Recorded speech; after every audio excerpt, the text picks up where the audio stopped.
당신의 노후 누가 설계하고 있습니까? 자녀입니까? 간병인입니까?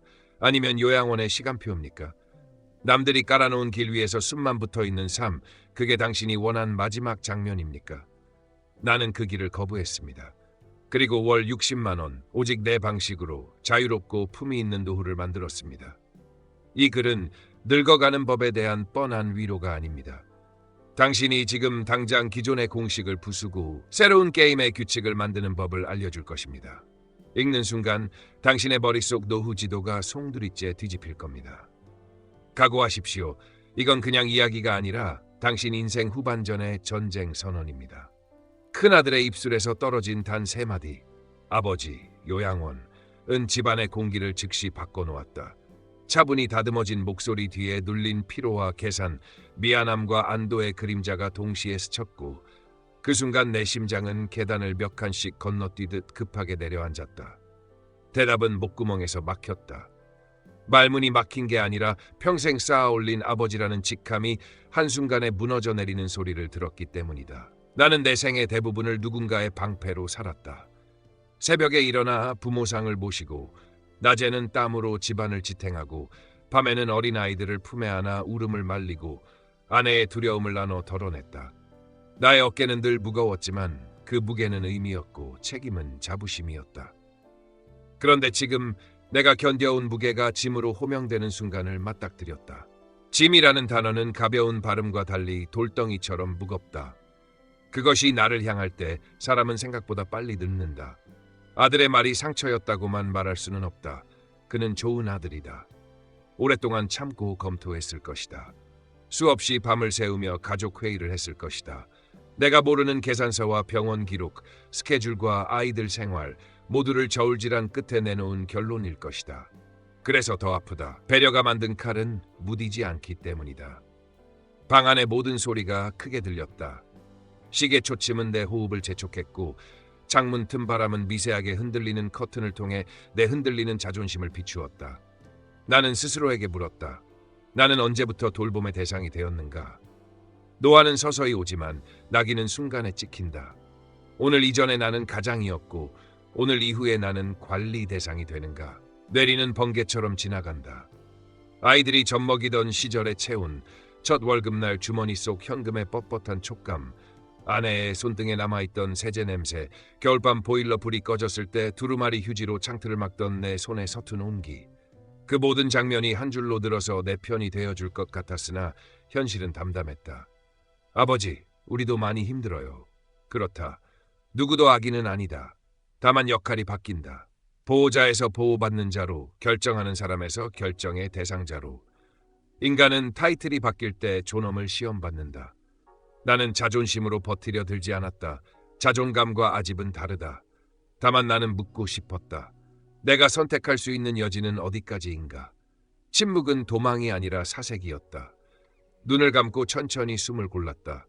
두려움은 주도권을 빼앗길지 모른다는 공포에서 태어나고 수치심은 사랑했던 이들에게 짐이 될지 모른다는 상상에서 자란다.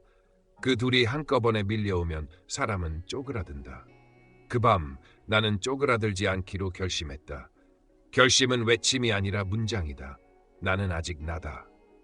누군가의 시선으로 축소되는 삶을 거부하되 누군가의 고단함을 외면하지 않는 방식으로 살아남을 문장을 찾아야 했다. 이 순간은 패배의 북소리가 아니라 선언의 북소리여야 한다. 나의 남은 시간은 내가 문장으로 쓴다. 그리고 그 문장의 첫 단어는 분명해졌다. 선택. 요양원. 그 단어는 머릿속에서 오래전부터 알고 있었던 장소를 떠올리게 했지만 막상 나 자신이 그 문턱에 설 수 있다는 현실 앞에서는 완전히 다른 얼굴을 드러냈다. 그곳은 단순히 노인을 위한 시설이 아니라 내 삶의 마지막 종착지처럼 보였다. 거기서는 모든 것이 정해진 시간에 맞춰 흘러간다. 아침 6시에 기상, 7시에 식사, 9시에 단체 운동, 12시에 점심, 3시에 휴식, 6시에 저녁, 9시에 취침. 삶의 박자가 아니라 규칙의 틀 안에 나를 끼워 넣는 스케줄. 거기서 나는 내가 원하는 시간에 일어나거나 배고플 때 밥을 먹거나 생각이 많아 잠들지 못하는 밤에 창밖을 바라볼 자유조차 잃는다. 내 의지대로 살 수 없는 곳. 그 단어가 가슴속에서 계속 울려 퍼졌다. 나는 평생 스스로의 선택으로 하루를 채워왔는데 이제 남은 날들은 타인의 규칙 속에서 허락받아야만 움직이는 신세가 되는 걸까? 게다가 요양원이라는 단어 속에는 한 겹 더 깊은 그림자가 깔려 있다. 그것은 마지막이라는 인식이다. 거기서 나오는 사람은 많지 않다. 다시 시작하는 삶이 아니라 천천히 닫혀가는 삶의 문턱. 그 문턱을 넘는 순간 나는 더 이상 나로 불리지 않을지도 모른다.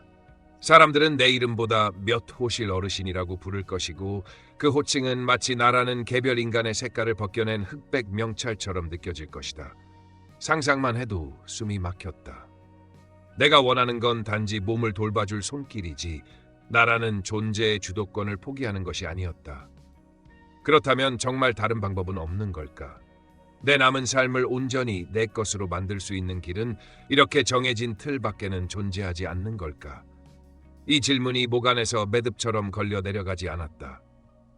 요양원이라는 선택은 안전과 관리는 이름으로 포장되어 있었지만 그 포장지를 벗기면 그 안엔 고립과 무력감이 자리하고 있었다. 나는 이곳을 향해 걸어가는 나 자신을 상상했고 그 상상만으로도 발걸음이 무겁게 가라앉았다.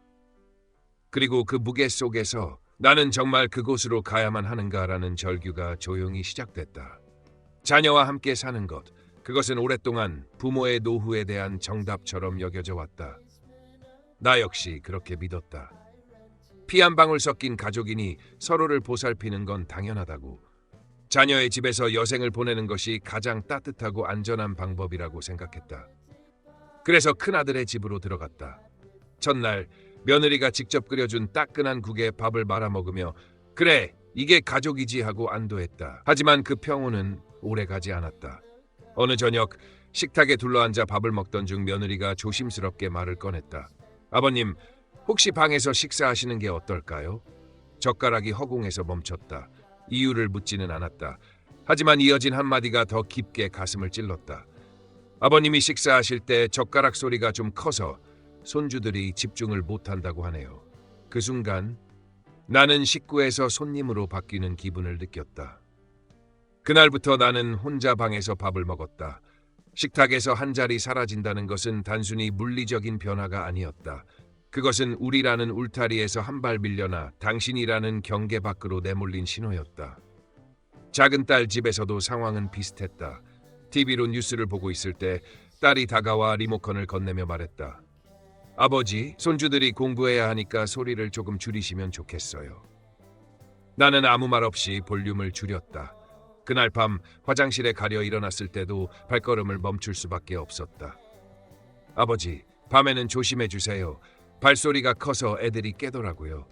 그 말 이후로는 밤에는 물도 덜 마시고 될 수 있으면 화장실에 가지 않으려 애썼다. 나는 점점 더 조용해졌고 내 존재는 점점 더 작아졌다. 머릿속에는 한 문장이 계속 떠올랐다. 부모의 집은 언제나 자녀들의 집이 될 수 있지만 자녀들의 집은 결코 부모의 집이 될 수 없다. 나는 더 이상 그 집의 주인이 아니었다. 내 방은 거실 옆에 하나의 공간일 뿐이었고 그 속에서 나는 말없이 새들어 사는 사람처럼 행동하게 됐다. 웃음소리와 대화가 오가는 거실과 점점 멀어지며 가족과 함께 산다는 것이 꼭 함께하는 삶이 아니라는 사실을 뼈저리게 깨달았다. 간병인, 그 단어는 처음에 내게 안도와 안정의 이미지를 주었다. 가족과 함께 사는 것이 더 이상 편안하지 않다면 적어도 돈을 주고 고용한 누군가가 곁에 있어 줄 수 있지 않을까 하는 기대였다. 그래서 결심했다. 24시간 상주 간병인, 월 450만 원. 금액은 결코 가볍지 않았다. 하지만 밥을 차려주고 청소를 해주고 병원에도 함께 가준다니 최소한의 인간다운 생활을 유지할 수 있다면 그 정도 투자는 필요하다고 생각했다. 첫날 그녀는 친절했다. 아버님, 제가 맛있는 거 해드릴게요. 뭐 좋아하세요? 따뜻한 말투와 부드러운 미소에 그래, 이제 조금은 숨 쉴 수 있겠구나 하는 안도가 스며들었다. 하지만 시간은 이 친절의 표면을 서서히 벗겨냈다.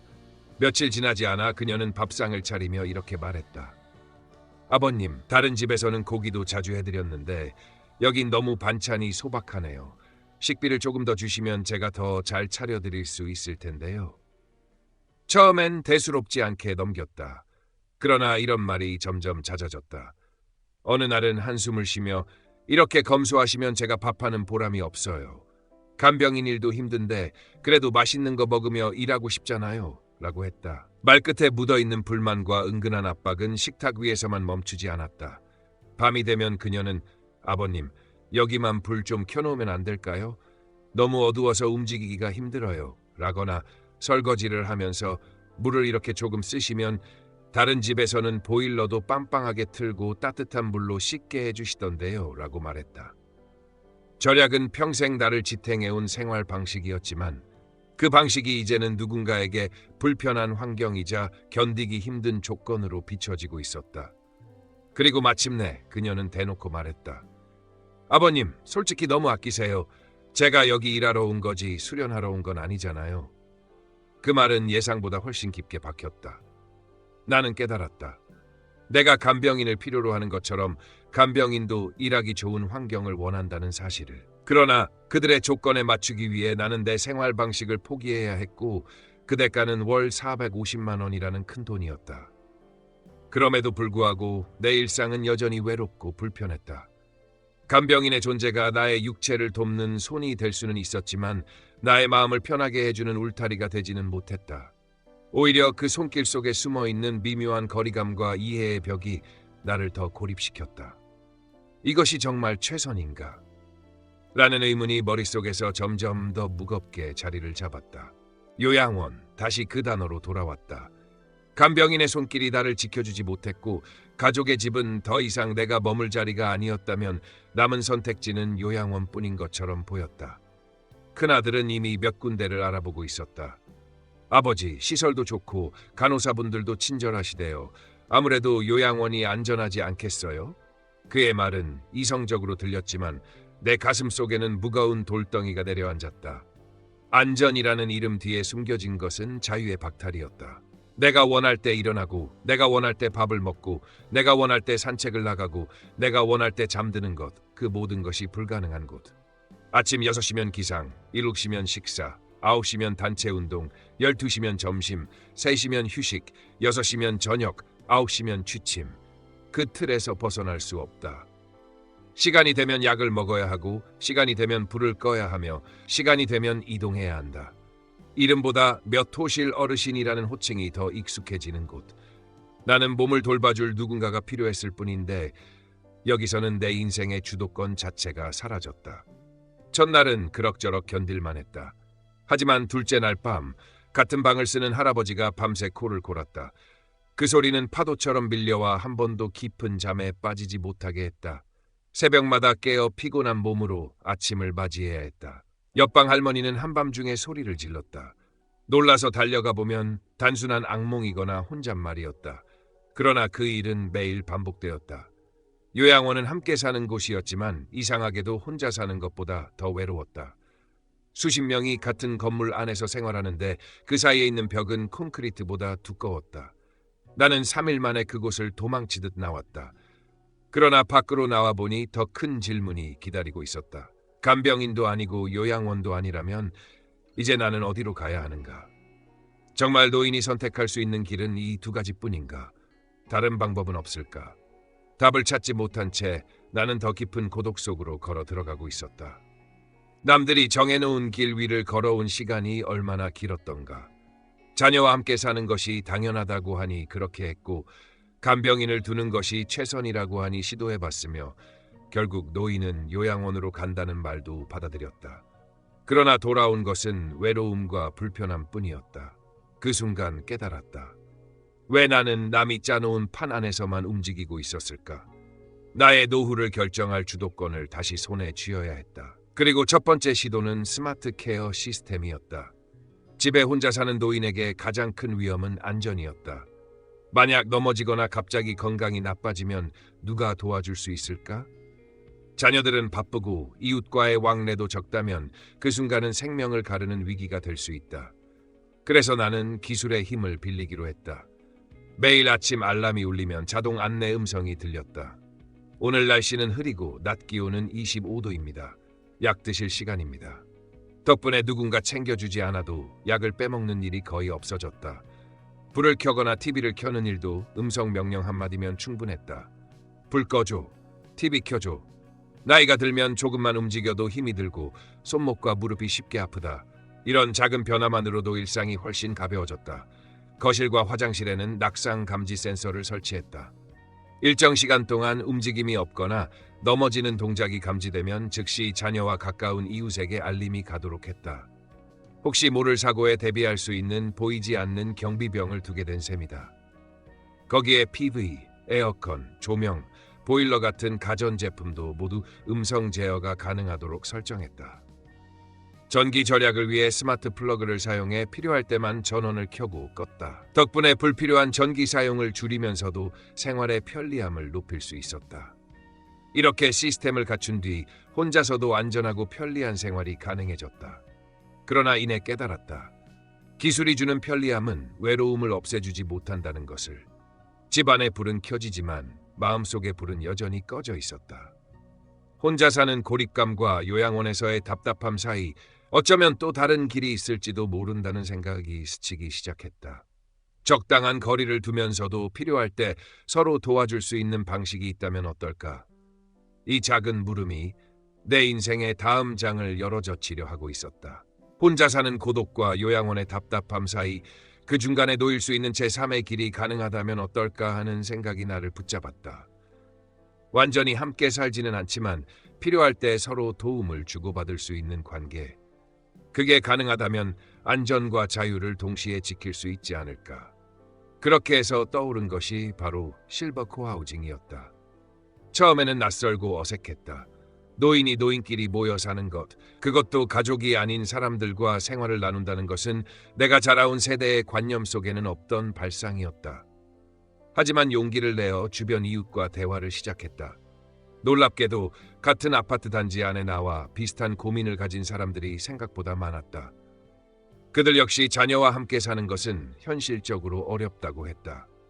간병인을 쓰자니 비용이 너무 크고 요양원은 가고 싶지 않다고 했다. 그렇다고 혼자 살기에는 불안하고 외로웠다. 우리는 서로의 이야기를 들으며 고개를 끄덕였다. 그리고 누군가 말했다. 그렇다면 우리끼리 새로운 방식의 공동체를 만들어 보면 어떨까요? 그 말은 마치 굳게 잠겨있던 문을 열어젖히는 열쇠 같았다. 첫걸음은 간단했다. 함께 식사를 나누는 것부터 시작했다. 식비를 공동 부담하고 번갈아가며 요리를 했다. 혼자 밥을 먹던 날들이 사라지자 식탁 위에 웃음이 돌아왔다. 혼자 먹을 때보다 훨씬 건강하고 따뜻한 식사가 가능해졌다.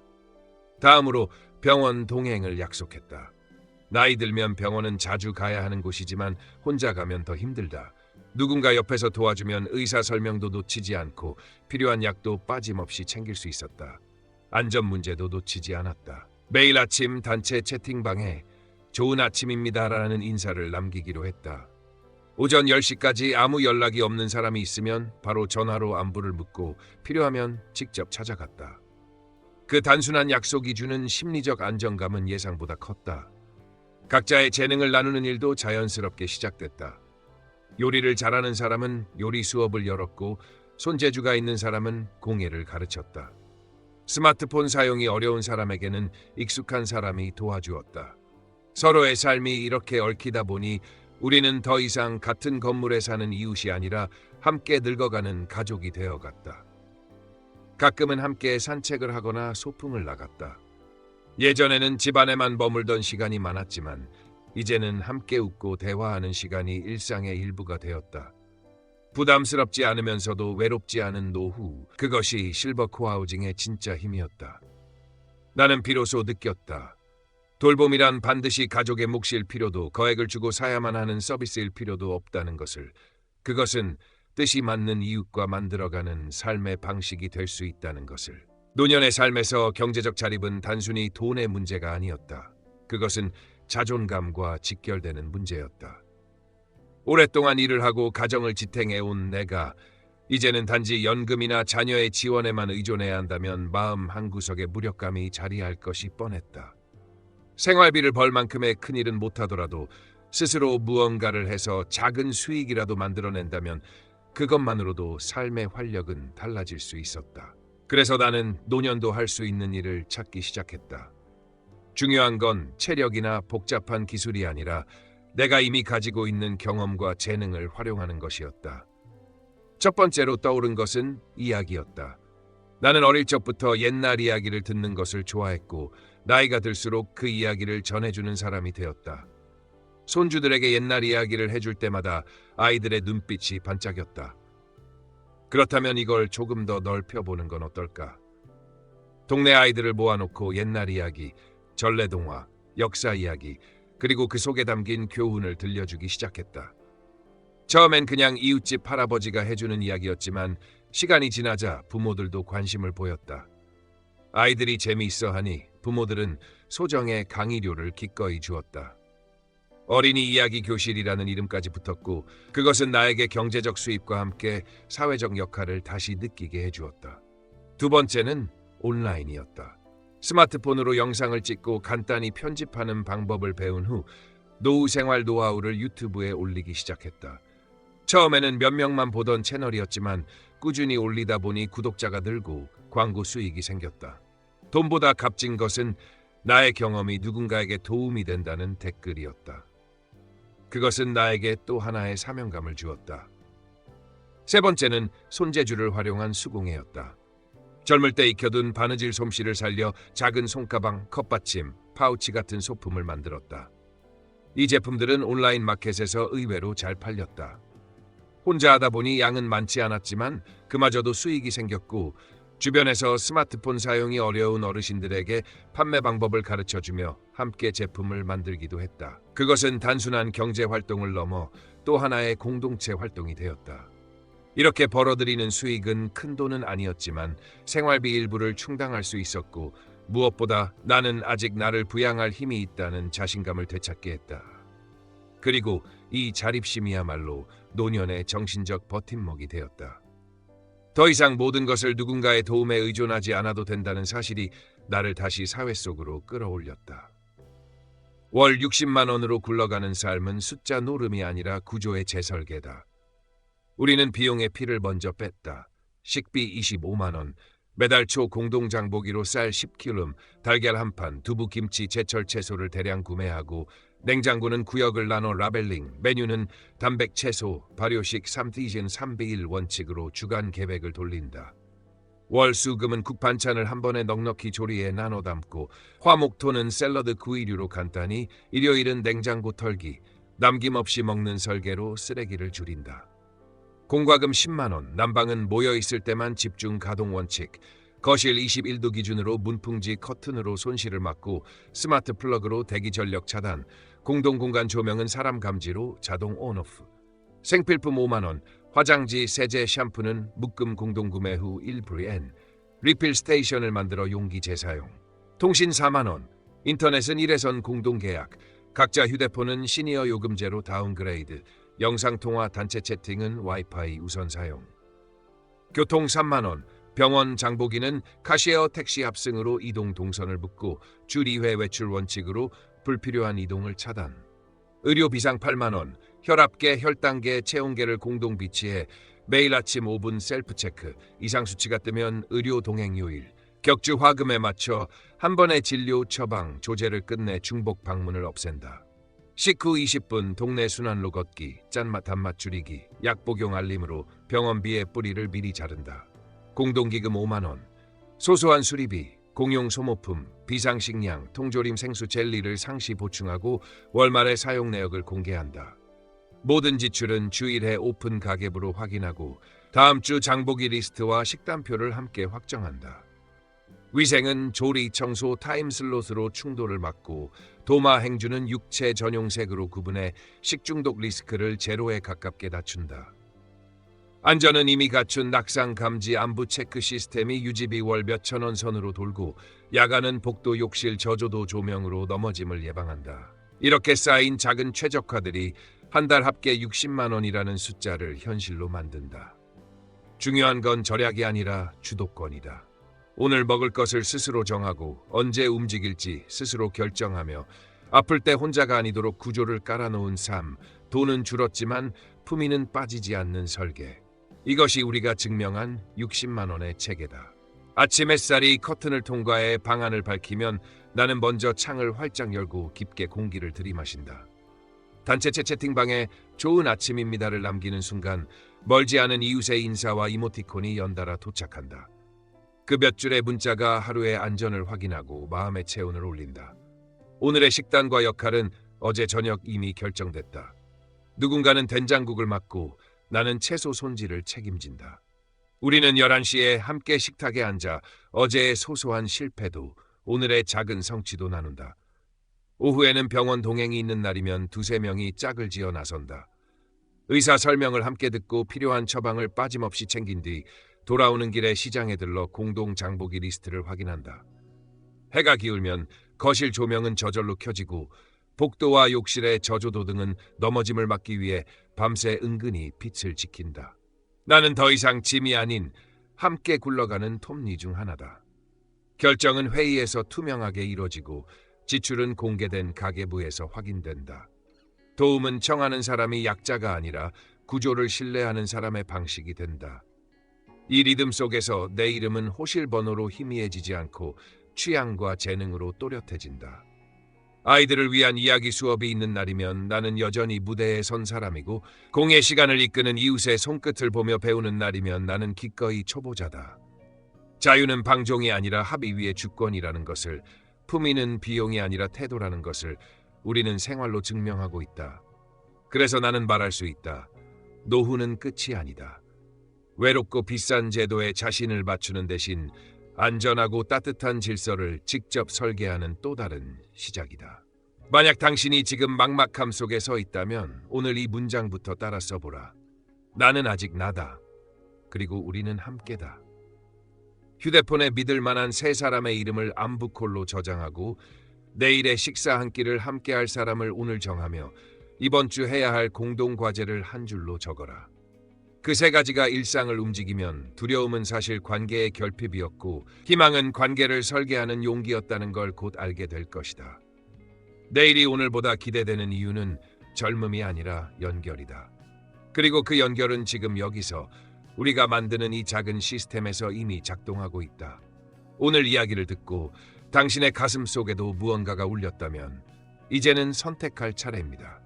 남이 짜놓은 틀 안에서 서서히 사라질 것인지 아니면 스스로 판을 뒤집고 새로운 노후를 설계할 것인지 지금 이 순간이 바로 시작점입니다.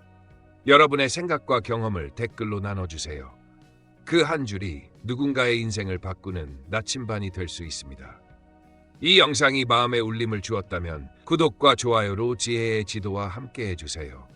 우리가 함께 그리는 이 지도는 당신의 내일을 더 넓고 더 뜨겁게 만들어줄 것입니다. 다음 여정에서 또 만나겠습니다.